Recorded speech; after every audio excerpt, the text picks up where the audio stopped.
तो आइए बच्चों, आपका स्वागत है। आज मैं आपको समझाऊंगा पृथक्करण का नियम। पृथक्करण का नियम क्या है?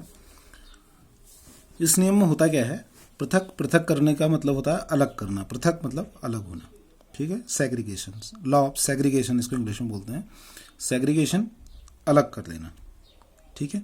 तो यहाँ पर होता क्या है पृथक्करण के नियम में, जब दो विभिन्न लक्षणों वाले पौधे, शुद्ध लक्षणों वाले पौधों के बीच में जब हम क्रॉस कराते हैं तो प्रथम पीढ़ी में तो प्रभावी लक्षण ही दिखाई देता है, ये प्रभाविता का नियम ही है। और F2 जनरेशन में जो होता है, जब प्रथम पीढ़ी के लक्षणों, जब प्रथम पीढ़ी के पौधों के बीच में संकरण कराया जाता है तो F2 जनरेशन में जो होते हैं वो पेरेंट के लक्षण पृथक हो जाते हैं। पेरेंट के लक्षण पृथक हो जाते हैं। तो पेरेंट के लक्षण पृथक हो जाते हैं, इसीलिए इसको पृथक्करण का नियम कहते हैं। तो इस प्रयोग में इस के लिए हमने जो शुरू किया है, इसमें आपको दिखाने के लिए हमने इसमें पहले लंबा पौधा लिया। दो लक्षण जो लिए हैं, एक लंबा पौधा लिया, ठीक है, और इसके जो गैमेट्स हैं वो ये कैपिटल टी हमने दिखाया है, ये लंबा पौधा। और दूसरा इसमें लिया हमने बोना पौधा। बोना पौधे के जो गैमेट्स हैं वो स्मॉल टी हैं, ये स्मॉल टी गैमेट हो गए। जब हम इनके बीच में क्रॉस कराएंगे तो ये प्रभाविता का नियम ही होगा। यहाँ पे जब हम इनके बीच में क्रॉस कराएंगे तो ये प्रभाविता का नियम ही होगा। तो इस टी से पहले हम इन दोनों टी को, फिर इस टी से फिर इन दोनों टी को, ये क्रॉस कराना आपको आना चाहिए। ये कैपिटल टी और ये स्मॉल टी दोनों मिल जाएंगे तो कैपिटल टी स्मॉल टी, ठीक है।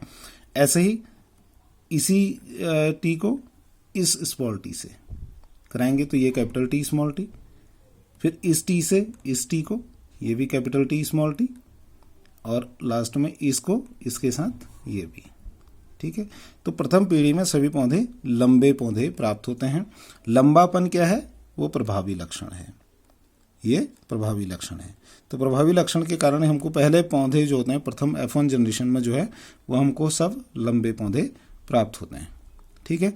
अब जब हम इनके प्रथम पीढ़ी के दो पौधों के बीच में क्रॉस कराते हैं, हमने एक पौधा ये ले लिया, एक पौधा ये, इन दोनों में जब हम क्रॉस कराते हैं, ये हमने लिया, इसके जो गैमेट्स होंगे वो आपका कैपिटल टी और ये स्मॉल टी होगा। ऐसे हमने इसके भी जो गैमेट्स लेंगे उसको हमने कैपिटल टी और ये स्मॉल टी ले लिया, ठीक है। अब इनके बीच जो हम क्रॉस कराते हैं, हम प्रथम पीढ़ी के संततियों में क्रॉस करा रहे हैं। इसको क्रॉस कराने के बाद मैंने आपको बताया कि F2 जनरेशन मिलेगी। F2 जनरेशन में पेरेंट के लक्षण साफ दिखाई देने लगते हैं, अलग हो जाते हैं, ठीक है। तो ये हम इनके बीच में क्रॉस कराएंगे। क्रॉस वही कराने का तरीका है, पहले इसको इन दोनों से, फिर इसको इन दोनों से। तो पहले ये टी, ये कैपिटल टी, दोनों कैपिटल टी, ये देखिए ये लंबा, शुद्ध लंबा पौधा प्राप्त हो गया हमको। ये लक्षण, ये पेरेंट का लक्षण शुद्ध रूप में यहाँ आ गया, यानी कि लक्षण पृथक हो गया, अलग हो गया ये, ठीक है। ये जो पेरेंट का लक्षण था कैपिटल टी लंबा पौधा, ये प्योर लंबा जो है यहाँ आ गया। अब दूसरा हमने ये कैपिटल टी स्मॉल टी, ये कैपिटल टी और ये स्मॉल टी को क्रॉस कराएंगे तो ये कैपिटल टी स्मॉल टी, पौधा लंबा तो है लेकिन अशुद्ध लंबा है, क्योंकि इसमें एक कैपिटल टी एक स्मॉल टी, इनके जीन्स जो हैं वो विषम युग्मनजी हैं, ठीक है, हेटेरोजाइगस, ठीक है। तीसरा इसमें इस टी को हम इस टी से मिलाएंगे तो ये भी यही कैपिटल टी स्मॉल टी मिला हमको, ये कैपिटल टी और ये स्मॉल टी। ये भी पौधा तो लंबा है लेकिन हेटेरोजाइगस है और अशुद्ध लंबा है। चौथा हमको ये स्मॉल टी और ये स्मॉल टी, दोनों स्मॉल टी मिले तो बोना पौधा। बोना भी, बोनापन क्या है? पेरेंट का लक्षण है, ठीक है। तो हमको एक शुद्ध बोना प्राप्त हुआ जो पेरेंट का लक्षण है, दूसरा शुद्ध लंबा प्राप्त हुआ, ये भी पेरेंट का लक्षण है। तो यहाँ पर पेरेंट के शुद्ध लक्षण जो होते हैं वो क्या आ गए? पृथक हो गए। ये पेरेंट का लक्षण यहाँ पृथक हो गया, ये पेरेंट का लक्षण यहाँ पृथक हो गए, ठीक है। तो इन दोनों के पृथक होने के कारण ही, इन लक्षणों के F2 जनरेशन में पृथक होने के कारण ही इस नियम को पृथक्करण का नियम कहते हैं। अब मैं आपको समझाऊं इसमें जीनोटाइप और फिनोटाइप रेशियो। जीनोटाइप रेशियो और फिनोटाइप, जीनोटाइप मैंने आपको समझाया था पहले भी, जीन्स पे डिपेंड होता है, और फिनोटाइप जो होते हैं वो फिजिकली कैसा दिखाई दे रहा है, शारीरिक रूप से कैसा दिखाई दे रहा है, इस पर निर्भर करता है। अब शारीरिक रूप से कैसा दिखाई दे रहा है? एक लंबा, दो लंबा, तीन लंबे, तीन पौधे लंबे हैं और एक पौधा बौना है, ये तो शारीरिक रूप से तीन और एक का अनुपात हो गया। दूसरा जीनोटाइप रेशियो की बात करें तो जीन्स हमको तीन टाइप के दिख रहे हैं, एक कैपिटल टी, एक तो ये हो गया होमोजाइगस, और ये कैपिटल टी स्मॉल टी, दो ये हो गए हेट्रोजाइगस और एक होमोजाइगस कैपिटल स्मॉल टी ये प्राप्त हुआ है। तो एक ये प्राप्त हुआ है, दो ये प्राप्त, एक जैसे दो ये प्राप्त हुए हैं और एक अलग ये प्राप्त हुआ, यानी कि 1:2:1 का रेशियो जीनोटाइप। तो जीन्स इसके कैपिटल टी, एक स्मॉल टी और दो जो हैं वो कैपिटल टी स्मॉल टी हैं। ठीक है, तो जीनोटाइप रेशियो इसके 1:2:1। ये मैं जीनोटाइप रेशियो पहले बता रहा हूँ आपको। एक जीनोटाइप ये 1 हो गया, ये दो जीनोटाइप 2 हो गए और ये 1 जीनोटाइप 1 हो गया। तो 1:1 का रेशियो जो है ये क्या है, ये जीनोटाइप रेशियो है।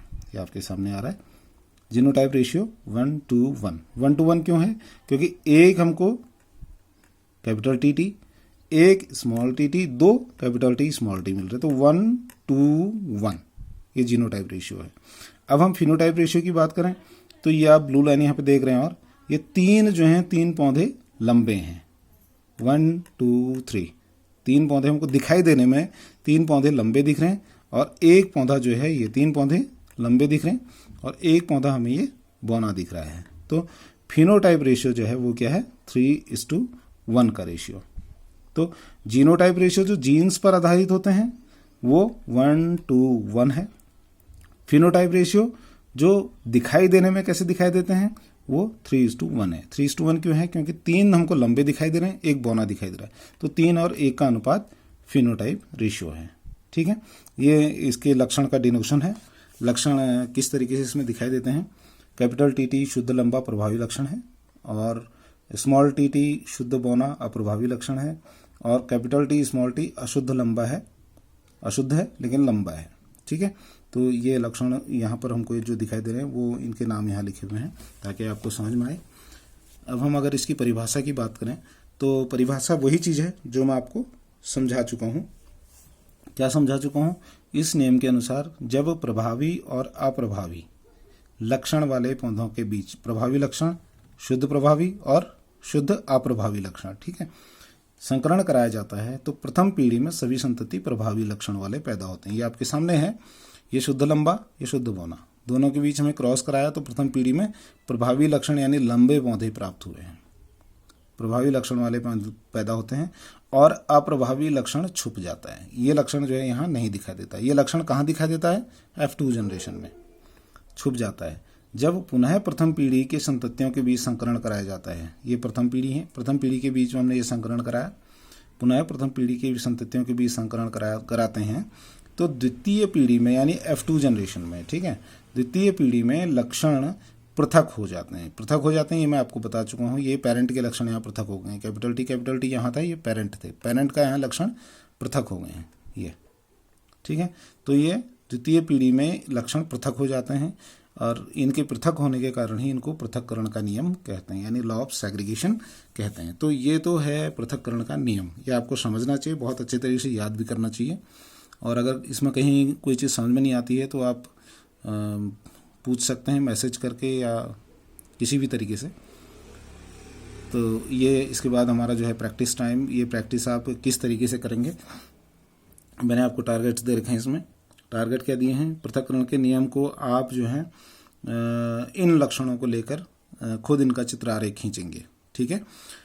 लाल पुष्प और सफ़ेद पुष्प वाले पौधों के बीच आप क्रॉस कराएंगे और आप देखेंगे कि F1 जनरेशन में सभी पौधे लाल होने चाहिए और F2 जनरेशन में आपका जो जीनोटाइप रेशियो और फिनोटाइप रेशियो जो है 1:1 और 3:1 का आना चाहिए। ऐसे ही अगर आप दूसरा जो है इसका प्रैक्टिस करते हैं, गोल बीज और झुर्रीदार बीज वाले पौधों के बीच में क्रॉस कराते हैं, कैपिटल WW और स्मॉल WW के बीच में क्रॉस कराते हैं, तो प्रथम पीढ़ी में सभी जो हैं गोल बीज वाले पौधे प्राप्त होंगे।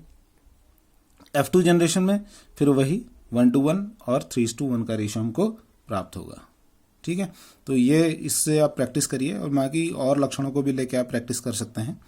और साथ में एक प्रश्न है, इस प्रश्न को आप अपनी कॉपी में लिखेंगे, मेंडल के पृथक्करण के नियम को चित्र आरेख द्वारा समझाइए। इसकी परिभाषा भी लिखनी है और इसको चित्र आरेख के द्वारा आपको समझाना भी है। तो ये रहा आपका मेंडल का पृथक्करण का नियम। नेक्स्ट टॉपिक में फिर आपको लॉ, इसका जो तीसरा नियम है पृथक मेंडल का, वो समझाऊंगा, ठीक है।